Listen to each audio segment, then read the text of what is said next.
procrastinator. Right on the evacuation deadline, Frank Higgins gassing up, trying to keep his mood light. Everybody's leaving and praying and hoping for the best, which the firefighters and everybody's doing a great job. No complaints. He's not totally sure where he'll end up, just like dozens others, waiting on the last flights out, leaving behind a city nearly empty, guarded by fire breaks and sprinklers. The hope, the evacuation will free up firefighters concentrating on protecting the highway to help protect the city. Right now, the wind is shifting. It's going to be a rough night tonight and into tomorrow.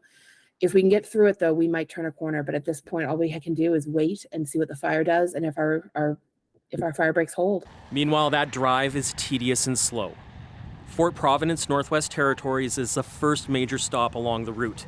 There, long lines for fuel and supplies. It has been constant. This is not, it does not end. The circle that circled around the store twice, and they just keep coming and coming. Getting to Alberta means going through the hamlet of Enterprise, already struck by fire. These are the stakes. And so, exhausted and shaken, Yellowknife is arriving at this Edmonton registration center.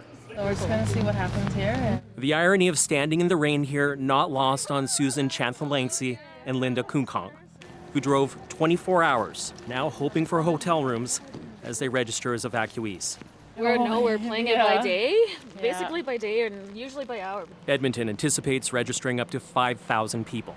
They get vetted by our registration people, and once they have signed in with us, then we'll direct them to Red Cross. Red Cross will try to get them into a hotel as quick as possible. Many of the last flights went to Calgary, now reaching its capacity for evacuees. Those that made it here, just happy to get out. It's not safe to be in Yellowknife. Cam, you are in Edmonton tonight. How many people have been arriving there? So Ian, here on the first day in the rain, more than 1,000 people have been registered at this registration center, with many more expected over the course of the weekend as more people complete what's amounting to be about a 24-hour journey from Yellowknife here into central Alberta. And all week we've been seeing communities around here open their doors only to reach capacity very quickly. In fact, tonight we're hearing Calgary is getting close, but still finding space for people, and there are still some evacuation flights that have to leave. The plan now is to send them to Winnipeg as the country looks to house an entire city. Ian? Well, let's hope more places get more rain. Thanks, Cam.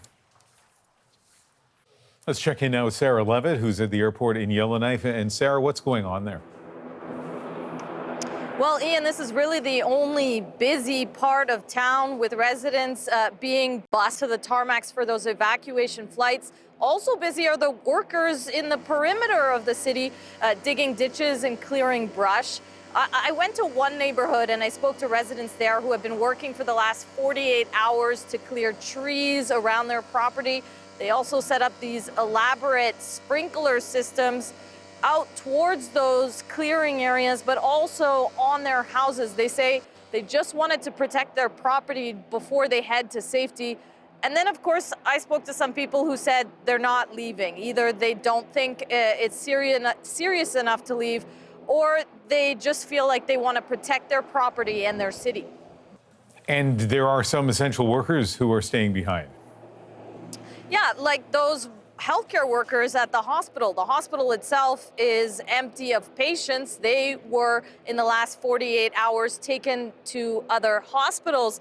But, you know, then there are those that are protecting their communities. I met with one essential worker who was at the city fill station pumping his tanker full of water to take back to those working in the Yellowknife's DNA First Nation.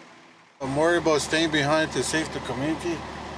I got like 12 guys working with me, hard working, setting up pumps, sprinklers. So this is a stressful time for most people in the community. I spoke with one person who was filling her tank of gas when the gas station was open earlier today. She's an emergency dispatcher and she's not leaving. In 2014, when the fire came within 30 kilometers, it was a little tense then, but nothing like what's happening right now. Nothing. So. But we're strong. One thing I did notice, speaking with people though, Ian, was the level of positivity amid all this stress. But no doubt, the anxiety of what may happen to Yellowknife is still very high. No question, Sarah. Thank you very much.